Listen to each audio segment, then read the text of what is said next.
खुलुमबाय बेयो बड'लेण्ड इंखं टेलिभिजन दिनै 24 जुलाइ 2022 रबिबार खालि सानसेनि बरादखौ नोंथांमोननि खाथियाव लाबोदों आं सदानन्द दैमारिया।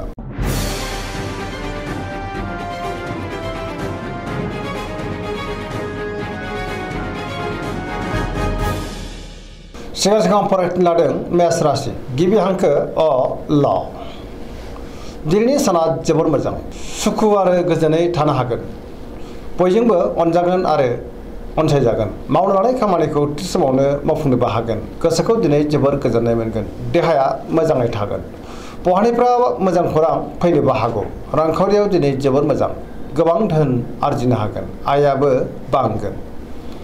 बेफार फालांगियाव दिनै जोबोर मोजां होनजायो। सोरबा लोगोनिफ्राय थोजासे हेफाजाबखौ मोननो हागोन। न'खराव बिसि फिसायनि गेजेराव अनलायनाय फैगोन। बिदा फंबायजों मोजां सोमोन्दो थागोन। गुबुननि गोसोखौ दिनै गोरलैयैनो बोनो हागोन। गोसोनि बोलोआबो बांगोन। समाजाव मान मोननो हागोन। लाइमोनफोरा दिनै जोबोर मोजां खौरां मोननो हागौ। गोसोआबो जोबोर रमान्टिक जागोन आरो गावबा गावनि गोसोनि साननायखौ फोरमायलायनोबो हागोन। पजिटिभ एनार्जिनि गोहोमबो गोग्लैगोन।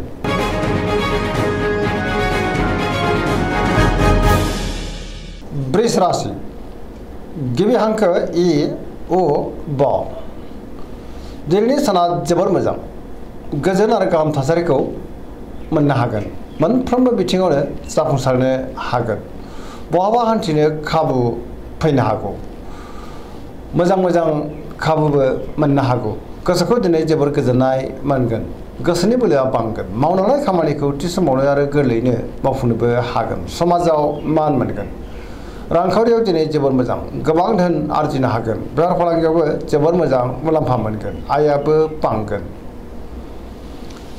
न'खराव बिसि फिसायनि गेजेराव अनलायनाय फैगोन। बिमा बिफानि अननाय आरो बोरखौ मोननो हागोन। देहाया दिनै मोजाङैनो थागोन। गुबुननि हेफाजाब मोनगोन। जायखि खामानि मावा मानो मोनफ्रोमबो खामानिखौनो दिनै मावफुंलांनो हागोन। सिगांनि बबेबा आद्रा खामानिखौबो दिनै मावफुंनो हागोन। लोगोफोरनि अनसायनाय मोनगोन। गोसोनि साननायफ्रा मोगथाङाव जाफुंगोन। पजिटिभ एनार्जिनि गोहोमबो गोग्लैगोन।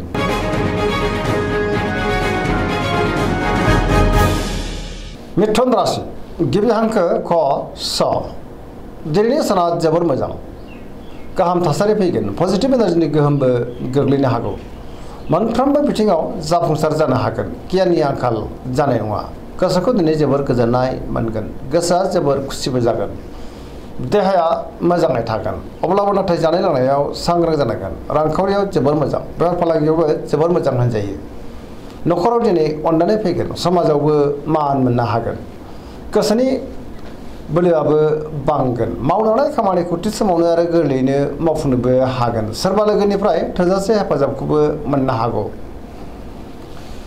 गुबुनजों मोजां सोमोन्दो लाखिनोबो रोंगोन। लाइमोनफोरनि गोसोआ दिनै जोबोर रमान्टिक जागोन आरो गावबा गावनि गोसोनि साननायखौ फोरमायलायनोबो हागोन।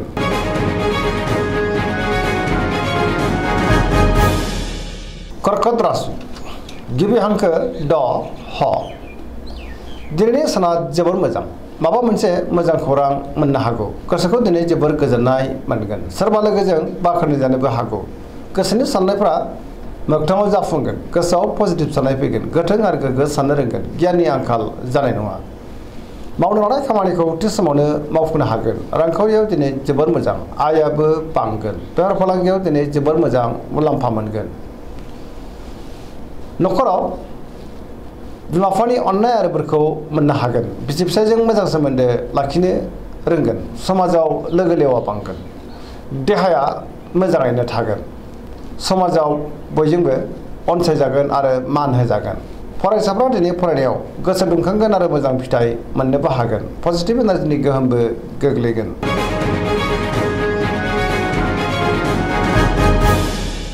सिंह राशि गिबि हांखो म ट। दिनैनि साना जोबोर मोजां गोसोआव पजिटिभ साननाय फैगोन। गोथों आरो गोग्गो साननो रोंगोन। गियाननि आंखाल जानाय नङा। मावनो लानाय खामानिखौबो थि समावनो आरो गोरलैयैनो मावफुंनोबो हागोन। सोरबा लोगोनिफ्राय मोजां खौरां मोननोबो हागौ। बहाबा दावबायहैनो बा हान्थिनो खाबुबो मोननो हागौ।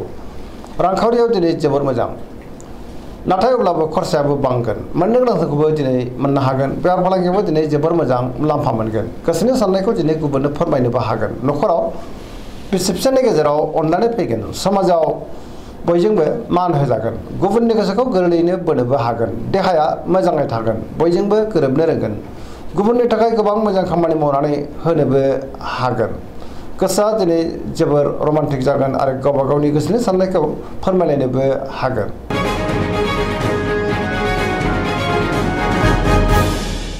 कन्या राशि गिबि हांखो प ट दिनैनि साना जोबोर मोजां गोजोन आरो गाहाम थासारि फैगोन गोसोआव पजिटिभ साननाय फैगोन गोथों आरो गोग्गो साननो रोंगोन गियाननि आंखाल जानाय नङा रांखावरियाव दिनै जोबोर मोजां अब्लाबो नाथाय खरसायाबो बांगोन बेफार फालांगियाव जोबोर मोजां मुलाम्फा मोननो हागोन देहाया दिनै मोजाङैनो थागोन गोबां मुंदांखा सुबुंजों लोगो मोनज्लायनो हागौ न'खरावबो अनलायनाय फैगोन गोबां खामानियाव मुखुबबो थागोन सोरजोंबा बाख्नाय जानोबो हागौ गोसोखौ दिनै जोबोर गोजोननाय मोनगोन पजिटिभ एनार्जिनि गोहोमबो गोग्लैगोन लाइमोनफ्रा जोबोर रमान्टिक जागोन आरो गावबा गावनि गोसोनि साननायफोरखौबो फोरमायलायनोबो हागोन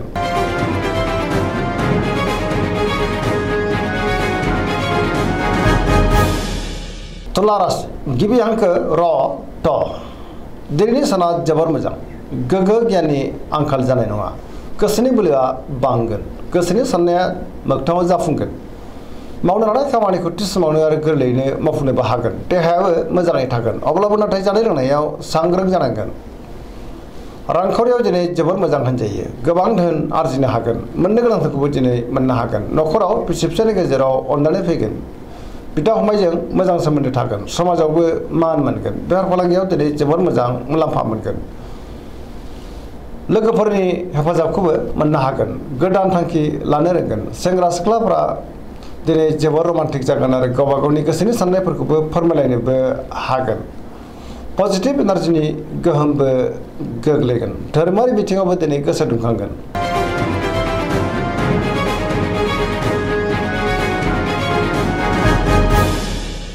वृश्चिक राशि गिबि हांखो न स दिनैनि साना मोजां आरो गाज्रिनि गेजेरजों बाबेनलांगोन सिगांनि बबेबा जेंनाखौ सुस्रांनो हागोन गोबां मुंदांखा सुबुंजों लोगो मोनज्लायनोबो हागौ पजिटिभ एनार्जिनि गोहोमबो गोग्लैगोन समाजाव लोगो लेवा बांगोन गोसोआव गोग्गो आरो गोथों साननाय फैगोन मावनो लानाय खामानिखौ थि समावनो आरो गोरलैयैनो मावफुंनोबो हागोन गुबुननिफ्राय हेफाजाब मोनगोन गोसोनि साननाया जाफुंगोन गोसोनि बोलोआबो बांगोन समाजाव मान मोनगोन न'खराव बिसि फिसायनि गेजेराव अनलायनाय फैगोन बिदा फंबायजों मोजां सोमोन्दो थागोन रांखावरियाव बारा मोजां नङा आयनिख्रुइ खरसायासो बांसिन जानो हागौ बेफार फालांगियाव मोजां नङा गोबां खहा जानांनोबो हागौ सांग्रां जानाया गाहाम देहाया दिनै मोजाङैनो थागोन गुबुननि हेफाजाबखौबो मोनगोन फरायसाफ्रा दिनै फरायनायाव गोसो दुंखांगोन आरो मोजां फिथाइ मोननोबो हागोन लाइमोनफोरा जोबोर रमान्टिक जागोन आरो गावबा गावनि गोसोनि साननायखौबो फोरमायलायनोबो हागोन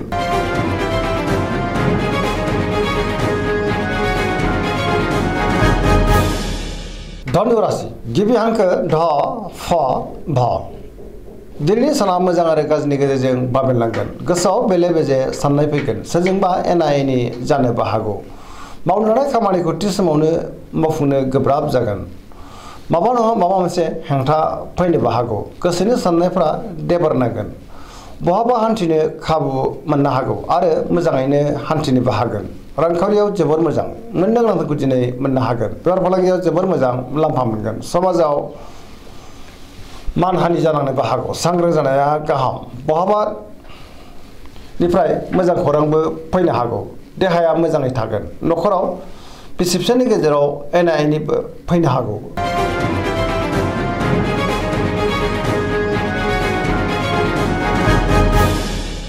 मकर राशि गिबि हांखो ख ज दिनैनि साना बारा मोजां नङा गुबुननि थाखाय नाङा फाङा खस्थ' मोननांनो हागौ गोसोनि साननायफ्रा देबारनांगोन देहाया बारा मोजां थानाय नङा सानाय सुनायजों खस्थ' मोननांनो हागौ मावनो लानाय खामानिखौ थि समावनो मावफुंनो हागोन रांखावरियाव मोजां अब्लाबो नाथाय खरसायाबो बांगोन मोननो गोनांफोरखौ मोननो हागोन बेफार फालांगियाव मोजां मुलाम्फा मोनगोन गुबुनजों मोजां सोमोन्दो लाखिनो रोंगोन मोनफ्रोमबो खामानिखौ दिनै मावफुंनोबो हागोन गोदान खामानियाव आखाइ होजेननोबो हागोन न'खराव बिसि फिसायनि गेजेराव अनलायनाय फैगोन बिदा फंबायजों मोजां सोमोन्दो थागोन आरो बिसोरनि हेफाजाबखौ मोनगोन सेंग्रा सिख्लाफ्रा गावबा गावनि गोसोनि साननायखौ फोरमायलायनो हागोन आरो गोसोआ दिनै जोबोर रमान्टिकबो जागोन।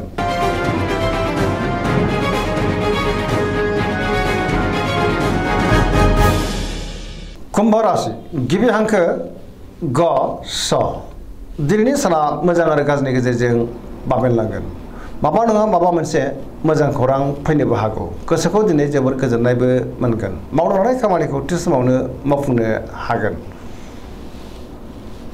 समाजाव मान मोनगोन गोबां मुंदांखा सुबुंजों दिनै लोगो मोनज्लायनो हागौ रांखावरियाव बारा मोजां नङा आयनिख्रुइ खरसायासो बांसिन जानोबो हागौ सांग्रां जानाया गाहाम बेफार फालांगियावबो बारा मोजां नङा देहाया मोजाङै थागोन न'खराव अनलायनाय फैगोन गुबुननि हेफाजाबखौबो मोननो हागोन बहाबा दावबायहैनो एबा हान्थिनो खाबुबो मोननो हागौ पजिटिभ एनार्जिनि गोहोमबो गोग्लैगोन।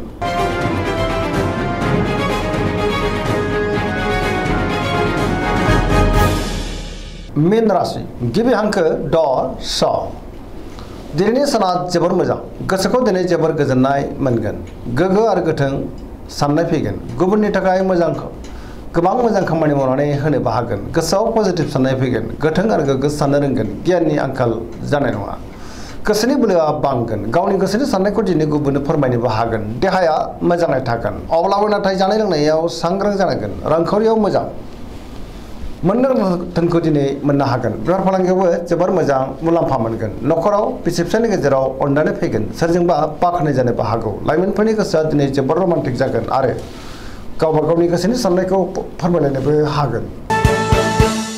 दिनैनि राशि फरायनाया एसेनोसै जोबनायाव बेखौनो खावलायो जाहाथे नोंथांमोना सानफ्रामबो जोंनि बे बड'लेण्ड इंखं टेलिभिजनखौ नायबाय थायो आरो साबस्क्राइब खालामो लोगोसे लाइक खालामो आरो शेयार खालामो एसेनोसै गोजोन्थों।